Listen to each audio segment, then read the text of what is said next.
Topik kita lebih kepada FAQ ataupun salah faham masyarakat berkaitan dengan percukaian.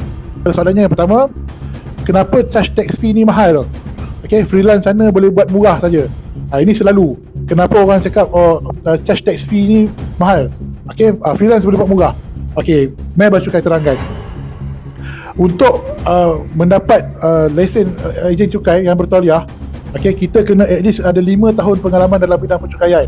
Okay, on top of that, kena menghadiri beberapa kursus dan kena kumpul CPD hours, dan of course kena interview lah dengan pihak lembaga hasil.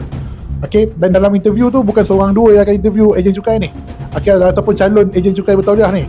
Dia akan jadi sampai 8 orang dan semua otak-otak lembaga hasil yang akan interview.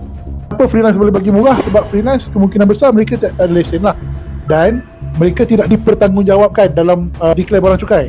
So of course, bila freelance declare borang cukai anda, mereka akan gunakan MyTax anda ataupun ID cukai anda sendiri. Jadi kebertanggungjawaban pengisian borang terletak di atas anda, sebab anda yang submit. Ibaratnya anda yang submit walaupun freelance yang buat.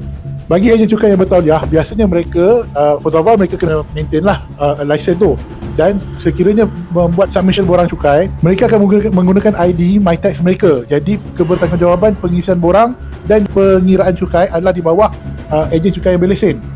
Okey, di bawah ejen cukai yang berlesen.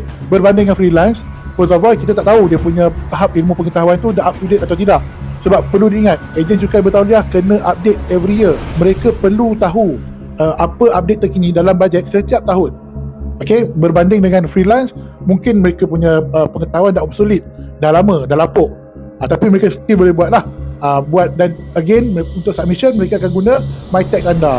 So problem dekat situ, bila guna MyTax anda kalau lembaga hasil audit, anda yang dipertanggungjawabkan lah. Dalam pengiraan cukai, dia bukan dalam submission, tax submission, dia bukan semudah kita dapat account ataupun dapat ni terus isi, bukan. Dia ada pengiraan dia. Dia ada dia punya adjusted income, dia ada dia punya aggregate income dan sebagainya. Ada banyak pengiraan, ada banyak adjustment. Dan adjustment tu mestilah berpandukan Seksyen 33 dan Seksyen 39 Akta Cukai Pendapatan. So benda-benda ni yang kadang-kadang ada orang yang tak tahu, ada freelance yang tak tahu, tapi dia anggap dia boleh buat. Okay, itu untuk soalan yang pertama.